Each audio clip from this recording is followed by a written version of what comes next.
Well, Colby, I guess first things first, the right foot there clearly had some ice on it, potentially getting broken. When did it happen? What's the update there?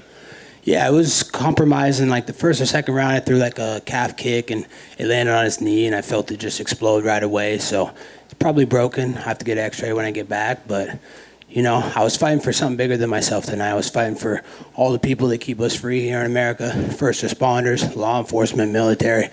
So this was something bigger than myself. I wasn't going to quit on them. Yeah, I got clipped in the second round, but I'm going to keep fighting and keep coming forward. I'm unbreakable. You can't stop me. Yeah. I was going to ask you, what is the emotion like right now? Obviously, you came up short, didn't get the result you wanted, but another incredibly, close fight, another great fight against a top individual that I'm sure you can be proud of the performance. So what's the feeling right now? No, I'm definitely not proud of my performance. I should have won that. It was laser thin again. I honestly thought I had it 3-2, and it was very close. He clipped me. I clipped him a couple times. Whatever media reporter in here say I went for 11 takedowns and had unsuccessful attempts, fake news. You guys do real journalism. That's why you guys aren't journalists. You don't have journalism degrees because you put this fake news out. I obviously took him down. So I broke that stat. So you can't ever hype him up anymore and say he's never been taken down because I took him down. So, I think we have unfinished business. I'll go 5 more rounds out in the parking lot right now, and I'm serious about that. I will see him again. I'm not done with him. I'll fight whoever it takes to get back there. I think the most logical step is the heated rival with me and my old roommate, Street Judas Masvidal. He should probably pull out of that fight with Leon Scott, and we should just run it. Let's run it in the first quarter of the first part of the year, and let's do it, man. That's a heated rivalry, man. He talked so much shit in the media and said so many things about me. Look at what happened when he fought Marty. He got dusted. I mean, if he fought me, he would get dusted even worse, and it wouldn't be competitive. So I just want to hold these people accountable for the way they run their mouth in the media, and it makes sense. And if he goes ahead with that Leon Scott fight, then Hunter Campbell, I just pray to you, please, God, don't cut him after that third loss in a row. Save him around. Let me be the one that ends his career. So you'd still fight him even if he comes up short in that one? Yeah, just because it's such a personal rivalry. He said so many things about me in the media. He said I was a fragile guy. The guy's the most fragile guy on the roster. Look, is he awake yet? I mean, dude, he got dusted, dude. Unconscious, dude. You'll never see me in the octagon like that. And I'm getting better every single day. You haven't seen the last of me. I'm going to get that UFC title. I don't care who I have to go through, what I have to do. I know I'm the best fighter in the world, and I know I'm going to be able to claim that gold someday. Yeah. I know you mentioned thinking you had 3 rounds of 2. I imagine that would be 3, 4, and 5. So I just want to ask you about 1 and 2. It seemed like you started maybe a little slow or maybe a little less volume. Was that by design, or was that just something that kind of played out in the opening 2 rounds? Yeah, I came out a little sluggish. Didn't get to my volume, didn't get to my pace like I normally do. I was trying to see what he was working with and what he was going to come at me with, but I still thought I was right there. I didn't think that he clearly won 1 or 2. I mean, maybe 2 because he clipped me, but 1 was very close. I don't know how you could just outright give it to him. So it was a very close fight. Whatever judge put it 49-46 is out of their fucking mind. Yeah, and obviously this has been a very heated rivalry, but it looked like you did have a couple of words of respect at the end of the fight. I'm just curious if you could share kind of what the conversation was. I can't respect a guy like that. I mean, go look on YouTube. The guy dissected everything that, he cheats on and everything. And you see those injection marks all over his stomach. The guy's not a clean fighter. I'm a clean fighter. I'm raw American steel and twisted sex appeal. And I did this the hard way. I'm a kid from Springfield, Thurston, Oregon, and look at me. I just sold out sold out Madison Square Garden, 4th highest gate in the company's history. The pay-per-view numbers are astronomical. Take one guess who did all that. That's me. I'm the one that sold this event. I'm the one that put all this asses in the seat. Whether you love me or hate me, you came to watch me tonight, and that's not debatable. Nice. Last thing for me, clearly you want to see him again. Do you think a fight with Masvidal is enough to do that? Do you think there might be some more work? Where do you think the path is for Colby Covington from here? Yeah, I think a fight with Masvidal gets me right there. He was just a top contender before he got beat 2 times in a row. So you guys put a lot of hype on him that, he was this superstar and he's unbeatable and these crazy knockouts and he's just, no one can beat him. So, that fight needs to happen, man. He talked so much shit, and ran his mouth so much, and just the personal rivalry and the heat on that fight. There's not a lot the fight like that in the UFC. The way the UFC can sell that. So I'm just begging Hunter Campbell, I'm begging Dana White, please let it happen. Whether he pulls out of the Leon Scott fight, we could do it the first quarter of next year. We could do it in Miami, man. Let's go to Miami. You know, we got the best governor in the world, Ronnie DeSantis, and let's run it in Miami, man. Let's see who's the king of. I know I'm the king of Miami, so if he wants to come step up, you know, I want to punch him in the face for his ex-wife Maritza. I know she wants to hit him in the face, so. You know, he's got some alimony to pay in the meantime, and, you know, he's a dirtbag, so let me finish that guy. Colby, over here. On this side. To speak to that takedown record that you were just talking about, Daniel Cormier actually said that's 2 when you took him down, so I would assume you would agree with that. 100%. It was obviously a takedown. He was on his hands and knees. You know, I came around to the back. I had the body lock. I obviously got the 2-point takedown, so whatever journalist is in the crowd saying that it was unsuccessful on every attempt is obviously not a journalist. You know, you need to go report on something else because you know nothing about MMA. Your eyes are blind, and you should probably get them checked. Hey, Colby, right here. Didn't go your way, but the crowd in New York, quite a few fans for you. Can just put into words what it was like to come out to Madison Square Garden and get that kind of reception. It was incredible, you know. I said all week about, you know, all the people that have headlined this place, Muhammad Ali, Rolling Stones, Hulkamania, you know, and now Colby Covington. So to have a sold-out arena like that and just so many of my close friends that came, you know, Candace Owens, Jack Owak, Bang Energy, you know, and Well came out to support me from Miami, you know, famous Spanish rapper. So it was incredible, man. It's just, it was electric in there. You know, you could hear the people, you know, in the crowd going crazy the whole fight. So it was amazing. I'm just a kid from a small town in Thurston, Oregon. No one makes it out of that town and goes big. So for me to make it out of that town and be where I'm at, I'm undeniable. You guys can say whatever you want in the media. I'm undeniable. There's no doubt I'm a star in this company. I'm one of the biggest draws, if not a top 2 or 3 big draw in this company. So I got unfinished business, and I'm going to keep working. I'm going to get back to the grindstone as soon as this foot's healed up. And you haven't seen the last of me, I can promise you that. Looking at the schedule and depending on what may or may not happen with your old buddy, are you open to possibly still coaching the Ultimate Fighter against him if they said, hey, the schedule lines up for both of you? Absolutely. I think that would be an honor. And what better way to have a heated rivalry like that on the Ultimate Fighter? So I think it sells the show pretty self-explanatory in itself. And you know, it'd be an honor to be a coach. I remember growing up watching the show, and I was a big fan of it. You know, my good friend and Uncle Chael, good buddy, you know, coached the show. So 2 kids from Oregon gangsters. It'd be an honor to be able to do that. And, you know, I love putting on good business for the UFC, so I'd love to coach it and give the people and the fans what they want.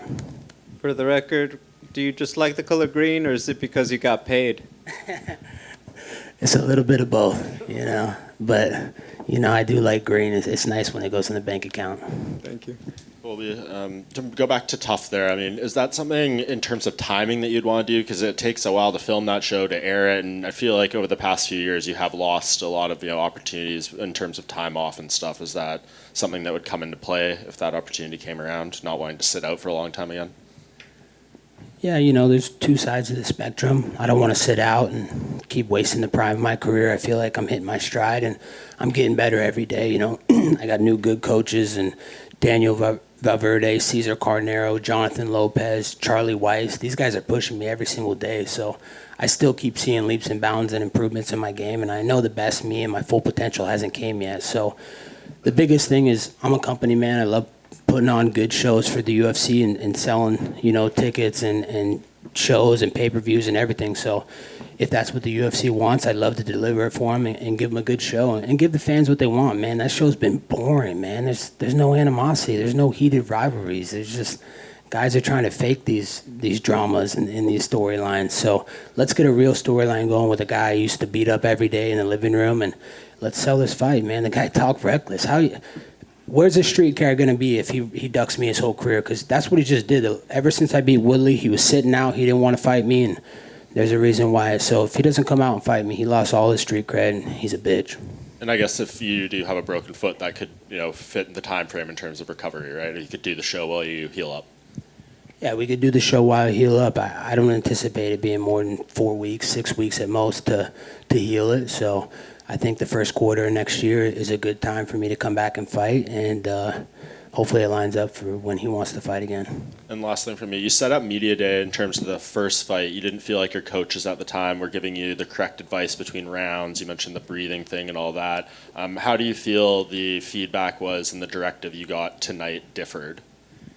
Oh man, it was a completely different game plan, different coaching, and they just calmed me down, helped me to breathe, told me to keep my hands up. A couple of times I started getting a little reckless again and dropping my hands and smiling and deviating from, the game plan and the strategy, but they calmed me down. Cesar Carnero told me, hey, calm down, hands up. Daniel Valverde was reminding me, hands up. Let's not, start fighting emotional. Let's fight smart and let's get our hand raised. You're clipping him and you're catching him too, so just be fast. A couple of times in the fight, I was just using too much energy. I was trying to knock him out. I wanted to knock him out so bad, and I was swinging everything I had, but that wasn't working. When I was catching him, it was when I was being speed and timing and accurate and not loading up on my shots, just touching him and going back in. So, all the credit to, Cesar Carnero, Daniel Valverde, Jonathan Lopez, and Charlie Weiss. They had me at my best tonight. Hey, Chaos. Another fighter that you have beef with is Dustin Poirier. Obviously, he's fighting for the lightweight championship. You want to fight this guy. Can you ever see yourself going down to 155, or do you see yourself fighting him at 170 and he would come up? Yeah, I remember, that Louisiana swamp trash, Dustin Poirier. We used to step on the scale at our old gym all the time, and he weighed bigger than me. I was like 182. He'd be like 185, 188. So he's a bigger guy than me. I'm not scared to fight, guys at my weight. He's obviously scared to fight guys his weight. He has to cut all this weight to feel like he has an advantage over guys. So he's another guy that it makes sense for that fight. He talks so reckless in the media. How are these guys not going to be held accountable? He said, hey, it's on site. When I see Colby, it's on site. Dustin, name the site. Let's do it, man. Bring that little Jezebel of a wife. Bring that little kid you use as a prop. And let's get this going, man. I'm holding people accountable in the UFC. They're not going to be able to talk reckless and not be able to step in the cage. And if he doesn't want to fight, he loses his street cred too, and he's nothing more than Louisiana swamp trash. So not at 155. No, I don't feel like depleting myself and going through that struggle. It's not a hard cut for me at 70. It's really easy, but we could do something in the middle, 162 maybe, but I don't feel like cutting all that weight. I'd rather fight at my natural weight class and show the world that you don't need to cut weight to be the best in the world. You just got to show up and fight and prove that you're the best. Colby, when Kamaru was out here earlier, he referred to you, he sort of compared you to being the Frazier to his Ali. And I'm sure like some people would take that as a compliment, but I can imagine you thinking that's not a compliment. Can you react to that statement, please? Yeah, that's definitely not a compliment, He's a cheating coward, I have no respect for that guy, He's obviously a cheater. He's cheated in multiple fights. I mean, he was holding my glove tonight against the cage. In the first round, I shot a takedown, and he went bomb twice to the back of the head. And, I think Dan Mergliato is top 3 best refs in the game, but I told him before the fight, I warned him, hey, do not let this guy hit me in the back of the head, and he did right away. If you go back and look at the footage, he clearly the back of the head, and when you hit someone in the back of the head, man, it definitely dazes you real quick, so, that caught me off guard, and just more tactics of him cheating. You'll never see me cheating or, trying to cheat, so it's just got an unfair shake again, but I still think I got the job done, but I promise you ain't seen the last of me. Colby, 20 years from now, when we're talking to our kids and grandkids about the greats that have participated in sports here in Madison Square Garden, what are you going to tell them what Colby Covington did on this day at MSG, and how will we tell them to remember this fondly? The beautiful thing about, my performance and my body of work is I'm not the one that has to tell them. They can go look at the footage. They can go look at the tapes. They can look at everything that I've done, my accomplishments, and the way I fought. I put it all out there every single time. There's no quitting me. You cannot get me out of that octagon. There's not a person that can finish me on this roster. So, I think the kids will see that, he was a kid who was unbreakable, and he just kept coming forward. A kid from Thurston, Oregon, never had no quit in him, and he fought for a bigger purpose than himself. Law enforcement, military, the people that keep us free and protect our freedoms here in America. So I'm going to keep fighting for them. This is bigger than me now. Tonight you used Kurt Angle's old theme in the WWF, and you seemed to get a kick out of the chant that people were associating with that theme song. What was going through your mind when they were chanting that, man? Man, every time I hear the crowd saying, you suck, it's such a freaking humbling experience. It's just, It's beautiful. I love it. They're playing right into my game. I have everybody right where I want them. They're in my trap, in my web, and it's just beautiful. I would never have used that song if I didn't, personally ask Kurt Angle, and he gave me permission to use that song, and just to recreate these moments and get the crowd into the show. They were a part of the show tonight. They were screaming. Some of them loved me, some of them hated me, but they were entertaining, and they got their money's worth tonight, and that's what it's all about here at the UFC is giving the fans, they're a show for what they're paying for. They're paying their hard-earned money for this, so it was amazing. Loved it. Last question for you here. You used Kurt Angle's team before. You used Hulk Hogan's team before. I know you like that wrestling. What's next for you? What's the next team you're going to use from the old wrestling tree? Because they got some good ones out there, man. Yeah, I'm the king of spoilers and surprises, but I can't be revealing that yet. You got to tune in to see. I definitely got some surprises in store and some beautiful things that I have planned for the future and future events, but I can't reveal them here. It's like watching the beginning of a movie. You don't get to see the end. You got to pay attention to see the end. Colby, back here. You had said all week, to your right. You had said all week that you were not going to shake his hand, and at the end there, we actually saw the two of you embrace and actually shake hands, which showed a sign of sportsmanship. Talk a little bit about the conversation that you had in there with Usman, because he actually mentioned it. Yeah, I mean, there was a little bit of respect for each other, Even though he's cut corners, and I've never had to cut corners in my career, I came here the long way. I earned this blood, sweat, and tears the hard way. Never cheated, never cut corners. I'm just a blue-collar kid from Thurston, Oregon, in these big fights. So, if that's the pound-for-pound #1 fighter in the world, I just put on 2 epic fights with him and beat him in multiple rounds. So where does that put me? Why am I not in the pound-for-pound rankings? Oh, yeah, that's right. I forgot. Everybody hates me. Colby, to your right over here. We were just mentioning some wrestling, and a lot of your old ATT buddies are doing some stuff in AEW these days. Do you have any, aspirations of following in their footsteps, maybe going into the AEW ring? I don't pay attention to anything those losers do. So, I'm focused on putting on the biggest and best fights in the world. You might see me in WWE one day, but, I don't think you're going to see me in a second-tier promotion like AEW. Thanks, Colby.